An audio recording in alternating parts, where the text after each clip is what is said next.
It started with me writing Ursula Le Guin a letter, being like, hey, I am a young anarchist writer. I love your work. Can I interview you about what it means to be an anarchist and a fiction writer both? Because I don't know. Today's guest is Margaret Killjoy, a prolific author, podcaster, activist, anarchist, and all-around fascinating person. I was so thrilled to talk shop with her and dig into her creative process. Heinlein's rules of writing are perfect, which is basically like you must write, you must finish what you write, you must put what you write out in submission. Like you must not rewrite except to editorial order, and you must write the next thing. Margaret has had a wide range of publishing experiences, from co-ops to indie presses to more traditional outlets to even some ghostwriting. So it was really interesting to get her take on the publishing landscape and the pros and cons of each. I think that indie versus mainstream publishing or whatever, it's not a dichotomy I ever need to commit myself to one side or the other of. In this episode, Margaret shares how her writing process has evolved over the years, the unlock of a great outline, and how she keeps all of her myriad projects cooking without burning anything or getting bored. This is one of my favorite episodes with a truly delightful and insightful author, so let's get into it. There's nothing to writing. All you do is sit down at a typewriter and bleed.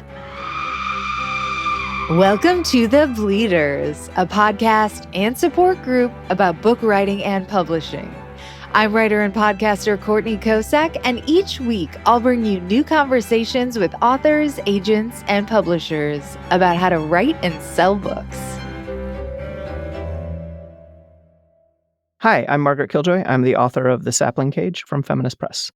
Okay, awesome. So I always kick off with this lightning round. So when did you first identify as a writer? Okay, it's a medium story, and I'm so sorry because I know you promised lightning round.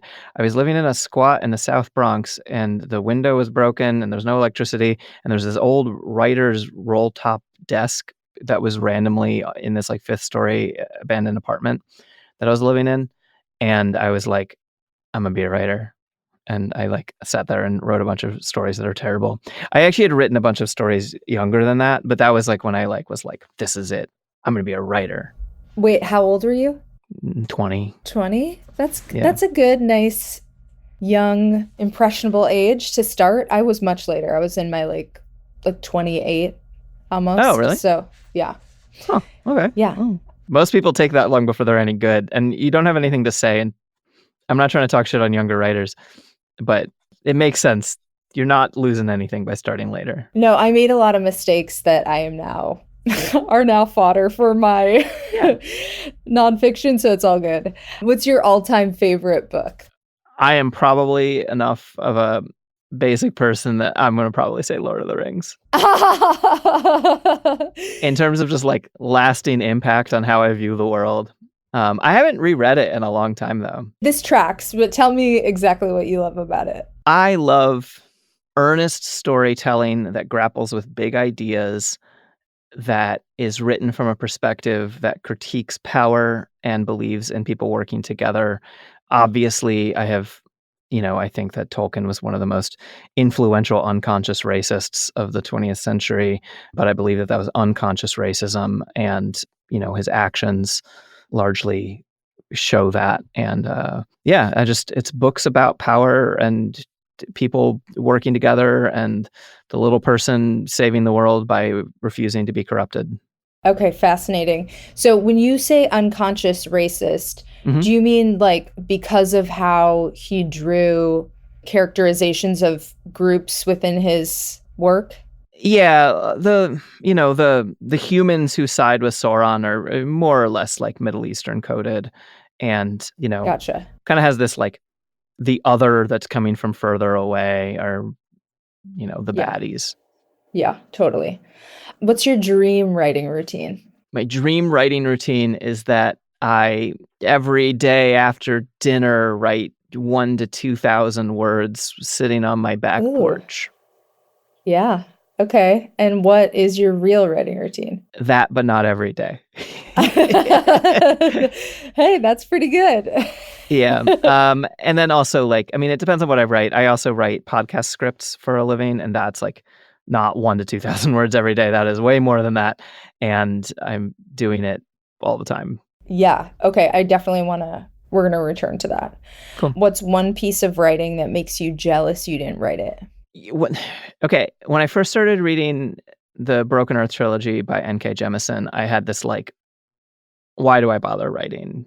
The prose was just so amazing that I was just like, everything else is pedestrian. Everything I've produced is pedestrian. I love that. I haven't read that. So I guess I need to at least catch a few pages. Okay. So the reason for the visit, the sapling cage, give us the premise. So this is the first installment of a trilogy? Yeah, it's the first book of the Daughters of the Empty Throne trilogy. It's called The Sapling Cage. It's out September 24th, 2024 from Feminist Press, which is probably in the past by the time you're listening to this. I'm not actually sure the schedule. And it is a crossover book, so it's like YA, but it admits that it's going to be a lot of adults reading it. And it is about a 16-year-old who was born a boy and wants to become a witch. And through the process of disguising herself as a witch, realizes that she is also a woman, and that is, she is not disguising herself. But it's actually about, of course, teens and adults trying to save the world. In this case, it's sort of the destruction of the environment and things like that they're fighting against in a fantasy world. Amazing. Okay, so where did the idea come from? How long had you been noodling on this? One of the books that I read when I was in like 5th grade that has more impact on me than anything besides probably the aforementioned Lord of the Rings is the Song of the Lioness series. I think there's 4 books in the series by Tamora Pierce. And it is about a young girl who wants to be a knight, and her brother is supposed to go be a knight. So she dresses up as her brother and sneaks off to court and becomes a knight. And eventually she's found out, but not for a long time. Right. And so now she's a girl knight. And that book meant a lot to me as a confused gender not understander who liked swords. And so I was like, I too am going to be a girl with a sword. That's like what it set it up. I bet a lot of trans girls came out of that book. And I wanted to write an inversion, not of the entire plot and not like a counterpoint, but just I wanted to write about a boy dressing up as a girl to become a witch. And through that, of course, like I think that the way that we understand gender now is a little bit different than, when Tamora Pierce wrote that book. So, like, had that always been in the back of your head? And yes, the gender conversation has changed a lot. Is this an old idea for you or a new idea? Okay, so it's funny because I started writing this book in probably 2015 or 2016. I'm not 100% certain. I think I actually started writing it. I came out as trans in 2016. So I would guess I probably started writing it just around then and then finished it within a year or so. And then actually it took a little while. I'd already had a couple books out, including some mainstream published ones, but it took me a while to get a publisher for this one. And so this idea has been like floating around in my head for a long time. That is so reassuring to just hear someone say that it took them 9 years because for, a certain idea. Yeah. Because that's like where I'm at right now. And I'm like, thank you. I needed that. So you took a year to write it, and this was a while back. So what was your writing process, and has it changed a lot? Because you've written a ton of books. Yeah, it's funny. My writing process is honestly kind of different every time. I feel like I am moving slowly more towards a mature adult professional writer work schedule where I, write an outline and then fill it in with words and write a book that way. Whereas a lot of the stuff that I used to write, especially when I was younger, I would be more of like, I guess I would call it like a pantser, writing by the seat of my pants person, right? And usually what I would used to do is I would write until I ran into a brick wall, and then I would back up a couple steps and turn the car around and aim it a different way. And now what I do is I do that where I write an outline and I start writing, and then rather than forcing my writing to fit to the outline, I then change the outline as I go along with what I've actually written. That is mature. that is the way I write most of my books now, and it has save me a lot of headaches. It's like sometimes it's less fun because you get a little less of the this is why I don't write very detailed outlines, is that I want finding things out while you write is like the fun of Yeah. especially writing fantasy. And so I save some of the details to not be in the outline. So I wrote this one. I had an outline, but I finished a draft of it, and then I actually did more changes to this book than my average books. I usually kind of go and then I'm done, and I'm like, "Great, I finished it." And I go back and I smooth some things over. But there's whole Mhm. chapters in the beginning that weren't there when I first finished the book, and I wanna say the ending changed, but I actually couldn't promise you that because I, don't remember because it was a long time ago. Do you think you say, your writing process has evolved? Is it the writing of a bunch of books that has changed that, or is it the weekly grind of doing the podcast that has, like, changed you as a writer? So it's funny because I actually probably wouldn't have been able to handle the weekly grind of the podcast if I hadn't already developed some of these skills. Mm. Because yeah, like as I would write more and more books, I would just find myself more and more being like, this doesn't work for me. I need to overall, for example, I tend to view writer's block as there's something wrong with my outline rather than no one believes in carpenter's block, right? When you're like building a house, you're never like, I can't build the house anymore. I'm not feeling it. But what you can do when you build, I did literally build a cabin actually that immediately after I finished this book. And you can mess up and then need to back up in order to move forward. And you can see that a little bit more visually when you're building a house. When you're writing a book, everything is very ephemeral and you're trying to hold this very complicated idea in your head. I actually think it's more than the human brain can really have all of a really complex plot with lots of characters in their head at the same time, or at least my head. So I learned that I needed this stuff. And I also tend to write short instinctively. Most of my books are novellas. Okay, I'll say the way that I really learned how much an outline matters is that the first novel I ever wrote was a ghost-written heterosexual romance novel, and they gave me an outline, and the outline worked, and I wrote the entire 70,000 word book in about 3 weeks.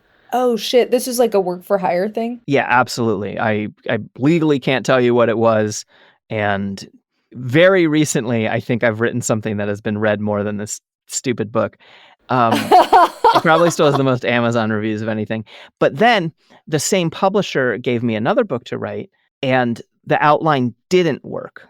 And so I had to Oh. I got 2/3 of the way through, but the characters didn't wanna do what they were told to do because there was something wrong with the outline, and so I had to work with the publisher to say, "Hey, I actually need to be able to conform the outline in the following ways." We had to do some back and forth and have conversations around it, right? Because it's their property and they're very careful with it. Mhm. And then the writing was smooth again. And so I do find I can sprint and, I've timed myself because I wrote those stupid romance novels. I can write about 1,800 words an hour if the outline's there and I'm smooth brain and it doesn't matter to me. When I write my own fiction, I can write about 1,000 words an hour, which annoys me because then I'm like, well, why can't I put out a book every 2 weeks, And the answer is that you actually need time to think and reflect. And so what I do is I write and then I kind of go for a walk with my dog or stare at the sunset or think about something completely different, take a bath. And then the problems percolate up. Sorry, the solutions to the problems start percolating up. So I'm finding this to be true is like I have to sort of be working on something for a period of time. I need to work in these like blocks so that not all the little details are like escaping me. I can like stay cohesive and whatever. Are you like that? Do you have to touch it a certain amount? Yeah, totally, because it needs to be the thing that I think about while I'm walking my dog, Yes. you know? It needs to be the thing. One of my favorite ever bits of writing advice was this, how to figure out the problems with your book. And it was like, find someone, give them snacks, you explain your book while they eat snacks, and you act like you're asking for their opinion, but you never need to ask their opinion. The process of explaining it to someone you care about while they are entertained by snacks allows you to realize all the holes in what you're writing. And yeah, it needs to be the thing that I'm thinking about that, like, when my friends call, instead of talking about how my life is doing, I'm like, let me tell you about this thing, you know? Does it struggle for attention in your brain with the podcast, or have you come to a good rhythm? It does struggle a little bit with my brain with podcast.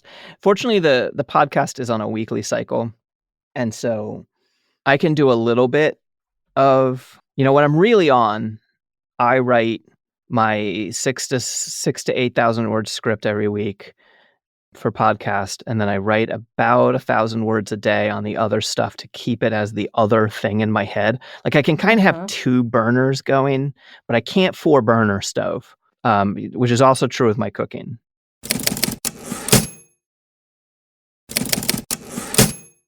Okay, so the Sapling Cage wound up at Feminist Press. Mhm. Love it. Tell me about the publishing journey, and how much have you traditionally published versus independently published? Most of my books are independent. Some of them are DIY. It's kind of complicated because some of them are self-published, but in very, like, complicated ways. I have run 2 different collectively owned publishers. One is called Combustion Books, and one's called Strangers in a Tangled Wilderness. And so those are, like, collective projects of a bunch of people, and I will be one of those people, and we will also publish my books, among others. And so I've done that. I came out of zines. I came out of writing Uh-huh. short stories, putting them in zines, and distributing them more or less for free. And then I moved up to a magazine, and then that was sort of having a larger audience. Then I worked with an independent press, a fairly large independent press called AK Press, who put out my first book. And then I published a bunch of books through my own collective press. Then I sold a novella series, a 2-book series, to Tor, or actually technically Tor.com, which is, like, legally distinct. And those are sort of my mainstream published books. And I actually didn't get an agent until after I had done that. I got an agent because a Hollywood director, like, messaged me on Twitter because he liked my book. And he was like, hey, is this a possibility? And in the end, the whole thing fell through. But when I was negotiating with him, getting an agent was really easy, right? Because I was like, hey, Uh-huh. I am a mainstream published author with Hollywood interest. Does anyone want to represent me to Hollywood? Yeah, that's the best time. Yeah. I'm very glad I got to come at it from this position of, like, I believe very strongly that authors and publishers need to understand they're in a peer relationship, and I think Uh-huh. authors very quickly are like, oh, someone's doing me a favor by publishing me. Like, no one's Mhm. doing you a favor by publishing you. The people publish you because they think that your books are meaningful and or will sell. Mhm. Those are the only reasons that people are going to publish you. It's not a favor. And you've either written something meaningful or something that they think will sell, or ideally both. And that's sort of a tangent. But after I wrote those 2 books, I was like, oh, my career, I'm on this upward trajectory. Everything's up and up and up. I'm going to be a Hollywood star. I don't know what I thought. And I Of course you remember, did. actually, We all do. what's that? I said, of course you did. We all do. Yeah, no, exactly. I mean, I was having this, like, moment where I was like, I just played a show at this, like, punk bar that I used to play all the time. And then I had to go drive to the post office at, like, 1 a.m. after the show to drop off the stuff I was selling on Etsy, like little 1-inch buttons I was selling on Etsy, that my, like, grand total profit was like $6 or something for, like, a week of it, And I'm like, Yeah. and then I'm also, like, communicating by direct message with this, like, director, and I'm like, my life is weird. Like, I am broke. I was living in a barn off grid, and not because it was romantic, but because it was, like, a step up from my broken down van. And so I was like, yeah, like, I was doing a little bit of the dreaming, and I wrote this novel, and I was like, oh, this is gonna be my breakthrough book, and I couldn't sell it, and my agent couldn't sell it. And I had written a YA book just as the YA market was collapsing. I also was writing a very hot topic thing, but not in a way that, like, necessarily guarantees positive attention, in that I was writing this, like, trans YA. But I also, it's not written to be like, this is a book for trans kids, right? Like, it's just a book. It's a book for people who like fantasy, and it so happens that the gender of the protagonist is that she's a trans girl. And But if you're doing this, if you're yeah. starting the publishing journey in, what did you finish? 2016? Yeah, I probably finished in 2017, but I'm not sure. Yeah. Do you feel like maybe, like, there's been a big shift? Yeah, I feel like absolutely. maybe people weren't ready for, or publishing wasn't ready for that book yet, or I don't know. That's kind of how I feel. I also feel like it hadn't found the right place in the right time. And, like, Yeah. I think that this book is better for coming out when it did, with the editor it has, with the publisher it has. I'm very excited to be working with Feminist Press. I think that indie versus mainstream publishing or whatever, it's not a dichotomy I ever like need to commit myself to one side or the other of. Yeah, And I think that there's totally. like serious advantages to, especially working with like, I like working with these like sort of major indies like AK Press and Feminist Press that sell. Like the numbers aren't actually as wildly different as you would expect Yeah. between a mainstream press and a small press, if the small press knows what they're doing. And you have a platform too. Like, I That's feel true. like sometimes big traditional publishers can totally shit the bed. And if you have a platform, you at least, you are like in charge of your destiny a little bit more, regardless of where your book is published. I think that's true, and I think that's a really good point. And I think it's like one of the shames about modern publishing is that the days of like the successful mid-list author who can kind of stay out of the limelight, those days seem to be mostly gone. If you want to be a successful mid-list author, which there are barely any of, you kind of need to maintain your connection with your fan base and your like readership more directly through whatever means. But yeah, also by having a platform, also you're able to come in, you're able to like more clearly say to the mainstream publisher, like, we are peers, like Hmm. I don't want crumbs. I want to come to you as an equal. Hmm. So when it landed at Feminist Press, did you do another rewrite or was it already in the shape that you wanted it to be or everyone wanted it to be? I guess I would say it wasn't quite a rewrite, but I worked the editor, I changed some things, but it wasn't very dramatic because it had been through that a couple times. And like, not to, it's like not my first book, like every Yeah, time I yeah. write a book, I'm like a little bit better at kind of getting it a little bit cleaner as I go. Uh-huh. Like when it's ready. Yeah, more or less. But I also like, I love working with editors. And even when I've like quote unquote self-published, I'm working with editors usually because I'm not the only person at the publisher. And I don't think that authors are in a very good place to make the final like read through of a book, because we're too Hmm. close to it. And like I could do it to another person's book, although it's not like my skill set. I'm more of a writer than an editor. But like, push comes to shove, I understand books.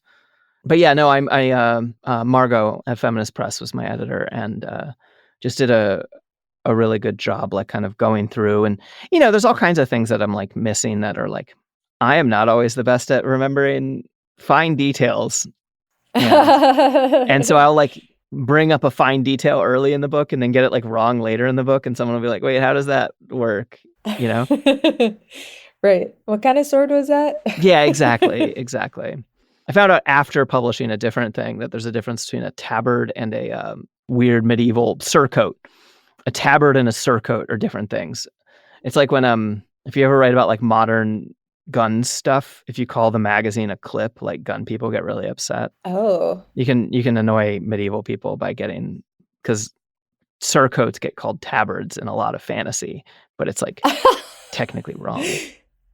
I don't have any weapons in my in my writing. What are you doing? Yeah, you just got. I know. You're not a writer, I'm so you have at missing least a out. sword.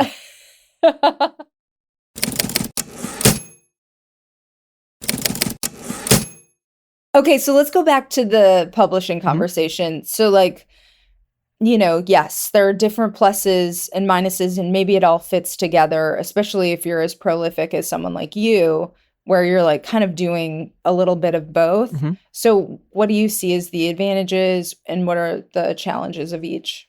When a mainstream press is like really doing their thing, you do have there's kind of a higher ceiling available Hmm. most of the time, right? Even if the floor or the like middle in between the floor and the ceiling is like kind of at the same place. And there's also a certain amount of credibility that you can carry. I mean, honestly, the most financially successful authors overall tend to be hybrid authors, right? They tend to have enough mainstream published books to anchor their reputation as like real authors who've passed gatekeepers. And then they self-publish because when you self-publish, you invert the money. When you publish a book, you are lucky if you get 15%. When you self-publish a book, you're going to keep 85% or whatever. And so obviously, you need to sell a lot fewer books in order to make a living as an author if you self-publish. But mainstream publishing offers It offers credibility. It also, like, offers a chance to see what's involved in high production values, because I think production values do matter. I think that, self-production is great, but I think that a lot of people, when they self-publish, they, like, don't realize that they should do the steps of publishing. Publishing a book does not mean I got this bound into paperback and now it is in my garage. Publishing is distribution, it is design, it is editing, it is, like, blurbs, it is promotion, it is all kinds of things. That is a wholly separate job that deserves the money it gets. Like, I don't think that the average editor at a mainstream press is not making a ton of money, and they're working incredibly hard to make our books happen. So it's between small and mainstream, like indie and mainstream press. Honestly, it's just like which place is going to give the book the most love and get it in front of the most people. And usually you kind of get one or the other, right? Because like a mainstream press is going to pick certain books as their front list. And I mean, indie presses will too, but like it's not as dramatic of a difference. And so if you're not front list at a mainstream press, you might be better off front list at an indie press. But really, then it's like kind of just about the editor. It's about the people who believe in the project and want to make it happen. So, Substack, how Mhm. does that fit into you have a Substack? Mhm. Most writers should have a Substack these days, I think. How does that work into it? And that is like a piece of indie publishing, kind of like Yeah. it is giving a lot of writers an extra like boost in their income. Yeah.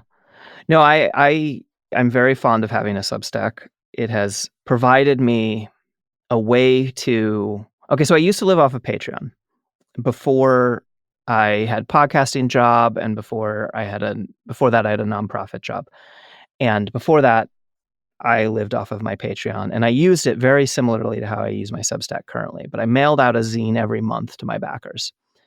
And it was like $10 a month, and I will mail you a zine anywhere in the world. So I made the zines fit into a regular stamp. Like they had to be like less than 1 ounce, so I could still mail them to Australia for $1 or whatever. And that was a good platform. And then I dropped it because then I had both a nonprofit job and a paid podcast, and I had 2 full-time jobs. And one, didn't want to take people's money, and two, I didn't want to do any more work. I had 2 full-time jobs. And then I left the nonprofit job to focus on podcasting and writing. And so I started doing the Substack, and what I do, and I like this model, is that I do half of my posts are public and free, and those are the more like important pieces, right? Hmm. And then the other half are a little bit more personal. I'll put up memoir, I'll put up, stuff about how I'm feeling or whatever, right? And those are for people who want to pay me, $5 a month or whatever. And so it both provides a regular resource for readership, like my old mailing list used to, and it does provide some income, and both are nice. It's funny, this week as I record this, I took the first like week off of my Substack in like months and months and months, and I feel a little guilty about it. But like overall, it Don't. keeps me in good practice. I have to write a personal essay every week, and it keeps me paying attention to things, and it keeps me paying attention to my craft. But it is also yet another, so I write 6 to 8,000 words for podcast script, and that takes the most time because it's, a history podcast, and it's all researched. And then 1 to 3,000 words for Substack, and then like on top of that, I try to maintain 1,000 words a day on some other project, but realistically, I probably do about 2,000 words a week, maybe 3,000 words a week on other projects right now. That's great. You're doing great. It's not enough. I have to do more somehow. Okay, so from what I know, you're an Mhm. anarchist and an activist, and I see those things intersect with some of the writing on your Substack and some of the writing that you've done in your books. But how do you think about the intersections of those things with writing and publishing? So there's a bunch of different ways. Like one is trying to do activism. I'll focus on that. Like what about writing relates to activism, especially, as an anarchist, my activism is sort of like pro being more cooperative and also pro being less authoritarian, right? That's the general direction I'm interested in is what if we take care of each other without people telling us what to do?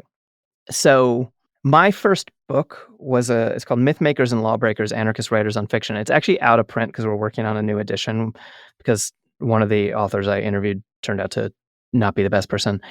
But it started with me writing Ursula Le Guin a letter being like, "Hey, I am a young anarchist writer. I love your work. Can I interview you about what it means to be an anarchist and a fiction writer both? Because I don't know." Right? Because I saw myself first and foremost as an activist. I was like Mhm. always out, protesting the war or whatever, environmental destruction and things like that. But I was writing more and more fiction, and it felt totally separate, and I didn't want it to feel separate. So I figured I would ask Le Guin what this was about, and I am honestly blessed, and my life was changed by the fact that she wrote back and said yes. And so I interviewed her. That's incredible. Yeah, no, it was amazing. It was like, and then it was really easy to get other people to want to be in the book because everyone loves Ursula Le Guin, right? And so I'm like, "Hey, do Yeah. you want to be in this book with Ursula Le Guin and Alan Moore?" And people are like, "Yeah, no, I do." How did the interview go? What did you learn? So one of the things so I actually, it's funny because all of the different people I interviewed, I get their ideas a little bit mixed up in my head.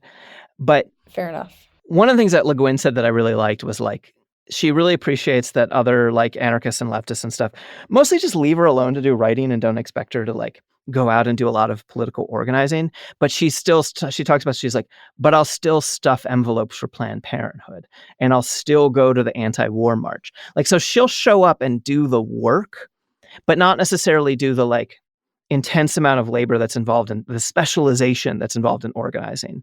And so it's like a cool way to kind of let yourself off the hook of some of it, but not all of it. Because instead of just being like, "Oh, well, other people can go put themselves in danger and do all the hard work, I'm going to do the writing." Like, that's kind of nonsense. But at the same time, I don't specialize in organizing anymore. I specialize in writing. And that is a better use of my talents. But then, like, in 2020 with the George Floyd stuff, it was like, well, I'm still going to go out. It still matters to me. And actually, it was kind of nice. One of the weird intersections for that is I had a story published in a magazine, a Chinese magazine. I think it's called Science Fiction World. I can't remember. I have a copy of it, but it's not in letters I can understand. And Awesome. I know it's this is like my like subtle brag by throwing that in. And the publishers of it, knowing that at the beginning of 2020, there was a period where Americans couldn't get masks, right? Because they were all sold out. Uh-huh. But China had already kind of hit their first wave and receded a little bit. And so they had kicked their mask production in overtime. And so this science fiction magazine sent me hundreds of masks to distribute. Oh. And so I went to a protest and I handed out like KN95 masks that had been sent to me because of my work as a science fiction author. And like, I was like, oh, there are ways that they can connect, right? And then the other ways that they can connect are a little bit more, and I think this is from Le Guin also, is that fiction isn't a good way to change people's minds or tell them what to think, which is kind of cool about it. Instead, it's a way to get people to question things and start. It's not good at providing answers, it's good at providing questions. And I see that as my political work, as I rarely, I mean, like, yes, I know roughly what I believe in. Like, oh, well, a society built on mutual aid and solidarity that federates at the following level and works at the following. Like, I could do that, right? I could talk about that. But I'm much more interested in offering people questions because the thing that I believe in is that we create a society that we create, not that Margaret tells us what to do, but instead we say, we have the following problems. What should we do about it? And I think, therefore, that fiction writing can be such an important part of that sort of like almost like democratic revolutionary process or something. Yeah, you're expanding people's minds enough to be good collaborators with you. You're like trying to create collaborators. Yeah, totally. It's like, it's hard, right? Because it's hard to like hit someone over the head and be like, be a free thinking individual, It's like not how it works. Yeah. Give them the idea that they might be able Yeah. to. And then they might disagree with me Amazing. and then I'll be grouchy, but whatever. So does it affect it sounds like you have done co-op publishing situations. Does it play out like that too? Yeah, that is definitely one of the ways that it plays out. Even like the stuff where I talk about how I really believe in a peer relationship between the author and the publisher, whether or not you're part of the publisher, like I have been multiple times. I do believe in collective ownership of the means of production. I believe that workers can run their own businesses, and I like supporting that, and I like supporting people who are trying to build a more horizontal world.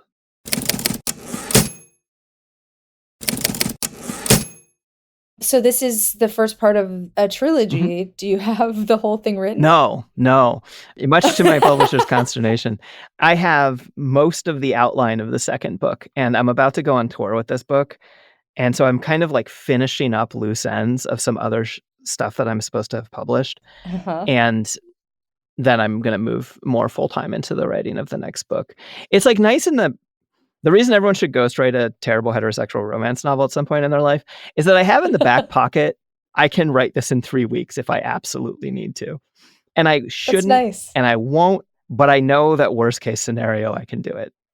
I think being on tour too is gonna put you in the headspace of the book, Yeah, and then you can, like, ride that wave. Even though it's what sucks about promotion, I think, and I have not had to do this yet, but I podcast all the time, is that it's a totally different energy than writing. So it totally. can kind of fuck up your writing vibe a little bit, for me at least. Does it do that for you? Yeah, a bit, but, like, I think what you're saying about being in the headspace of the book, it's like I said, like, I have, like, one real world burner where I'm thinking about history, and then I have one fantasy world burner at a Right. time. And so I'm trying to finish cooking the little small things and get them out of the way so that, yeah, by the time I'm on tour, I will be thinking and talking about this book and this world. I have a really bad memory. So I have pretty careful world notes more than I've ever done before because I knew I was writing a trilogy. So I like pretty careful world notes every time I like introduce a new town. I like make a little separate document. I really like Scrivener is what I write in. And so I make little text files basically that are like, here's how the following order of knights works. Here's how magic works in this context. Here's how it works in this context. So that's going to make it easier to write the next one. But I'm still going to have to the first thing I'm going to do is sit down and read this book for the like 25th time or whatever. Are you doing an audiobook? An audiobook is being done. I am not the reader of it, but it is Oh, coming out at the okay. same time. Well, I am very excited for the whole trilogy, really. And what's next after? Are you just kind of going to ride the trilogy and then reconsider? Or do you always have a few book ideas in the back of your head? Oh, I always have way too many book ideas in the back of my head. One of the small projects that I was talking about finishing was I wrote a third book in that series that was mainstream published because that's a novella series, which is easier for me to finish than novels. So I just finished the third book in the Danielle Kane series, but it's going to be with my co-op publisher, Strangers in the Tangled Wilderness. And I've been working on a lot of like RPG content stuff. We put out a tabletop role-playing game this year called Penumbra City, but part of the Kickstarter for that is I promised everyone a novella set in that world. And so that's what I'm writing right now is a novella set in that world. And then when I finish that, I have this other role-playing game world that I really want to write that I've been working with an artist on, and the art is amazing. And I want that to come out sometime soon. I basically have this like I think when I was younger, I was like a punk. So I was like, I'm going to die soon, because punks are not always the brightest or doesn't always make the best decisions. So it was a realistic threat model. But I still have a little bit. But instead of it being like, so like live fast and ride a motorcycle, instead it's like, oh, I got to write a lot I of got to finish words. this stuff. Like, what if I die? Yeah. Like, I have to have written this. Well, it sounds like you're well on your way to writing all the necessary words. I'm super inspired. Thanks. What are your bucket list writing goals? Is it the Hollywood thing? You know, I would really like that, but I kind of try not to hold on to that as like a need or anything. I see myself as like kind of like your favorite writer's favorite writer. Like I see Mhm. myself as like I'm fine with being like since I'm able to make a living at it, I'm fine with being a little bit more niche, whatever. Because I'm not interested in like changing. I mean, I know that if Hollywood published one of my things, they would like water down the political Oh, aspects yeah. and some of the queer aspects and stuff. I'm actually fine with Hollywood watering those things down. I don't want to water them down ahead of time. So I don't want to write towards that goal. I think my bucket lists, honestly, like finishing this trilogy, especially if I can write like a even more like doorstopper trilogy. These are 80,000, next one might be 90 or something, 1,000-word books. But like, I don't know, maybe at some point it'd be cool to write my like epic fantasy 130,000 Yeah. word per book nonsense doorstoppers. I don't know. And I actually, a lot of my goals are actually more like I have some sort of more nonfiction stuff that I really want to publish. I want to learn how to say very complicated philosophical things. And the main way I do it currently is in fiction, and I think that that's like a strength that I have compared to other things. But so it makes one of my like bucket lists is to write a book that 100 people are going to read about like esoteric understandings of how to, interact with the world. Amazing. What's one piece of writing advice you wish you could give your former self? Ooh, it's funny. I have the piece of writing advice I give everyone else, but it actually doesn't apply to my younger self. What I would tell my younger self is like, it's all right. You're doing good. This is a useful and worthwhile thing to spend your time doing, even if you don't get a lot of feedback around it, even if it's not something you're around a lot of people who do. Keep it up. You're going somewhere. Yeah. What's one tip for writers trying to get a book published? Write another book. Uh, Brutal. That's the brutal truth. Heinlein's rules of writing are perfect. Heinlein is not perfect. Heinlein's rules of writing are perfect, which is basically like you must write, you must finish what you write, you must put what you write out in submission, you must not rewrite except to editorial order, and you must write the next thing. And so while your book is out on submission, be writing the next book. And that's what the Sapling Cage didn't find its audience. And you know how I got the Sapling Cage published? I published the next book, or rather another book. I published a book of short stories. And while giving a talk on that book, Margot from Feminist Press was in the audience and came up and talked to me. Amazing. So, and then there's another piece of advice I got from someone who I will not name drop this year, who used to be a widely respected author, who, when I asked him I have a about, guess. Okay. basically someone told me like, look, nothing sells the last book like the next book. Yeah. And that's true both in terms of a already published book that you want more eyes on, and in terms of a book that you've already written. Because eventually you get big enough, someone's going to buy your trunk novel, which might not even be good. Totally. It might be bad that someone buys your trunk novel. But if you are if you hit a certain level of fame, someone will publish half-written grocery lists, So what's your all-time favorite piece of your own writing? Is it The Sapling Cage? Oh, no. Probably. I don't know. It's different every time. It might be A Country of Ghosts, which is somewhere between novella and novel that I wrote, and it's actually come out from a different publisher. It's like come out in multiple editions from different publishers. What's the premise of that one? It's my Anarchist Utopia book is like why it's my like, I sat down and was like, here's a society that, it's not much like Le Guin's Anarchist Utopia. It's an imperfect society, right? Very intentionally. But it was my like, here's what I think as tied into a story as best as I can manage.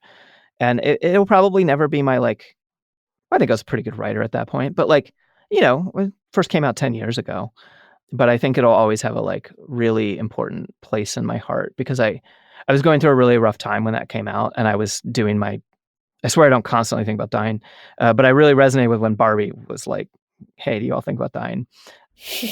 I know, that was so dark. I know, exactly. And when I was doing that, and that book had like, it wasn't even out yet, but it was like coming out, and I was like sick. I had like the flu or something, and I was like, that's it. This is the end of me. But at least I finished that book, And so like, whatever else I do, I will have many book children. I love all my book children equally, but that's one of them that I care about. That's a special one. Yeah. Well, tell everybody about the pod and where else they can find you, the Substack. Yeah. Margaret Killjoy. You can find me by Googling that on any platform that I'm on, which is the artist formerly known as Twitter and Instagram. I have a Substack that's Margaret Killjoy that I post every Wednesday, except the Wednesday that I'm recording this, where I didn't Right. And I have a couple podcasts. If you want to hear me read fiction, some of it my own and some of it other people's, you can check out Cool Zone Media Book Club, which comes out every Sunday. And it's on 2 different podcast feeds. It's on It Could Happen Here, which is a daily news podcast from Cool Zone Media. And then it's on my Cool Zone Media show, which is called Cool People Who Did Cool Stuff, where every Monday and Wednesday, and you can actually hear us talk, me and Courtney talking about multiple issues. I do a deep dive on different cool people in history, especially people related towards the movement of trying to make the world a better and less horrible place. However, it's not necessarily super posy because sometimes really bad things happen to those people. But I think that it is always worth looking at the people come to us. But you make it fun. Thank you. Yeah.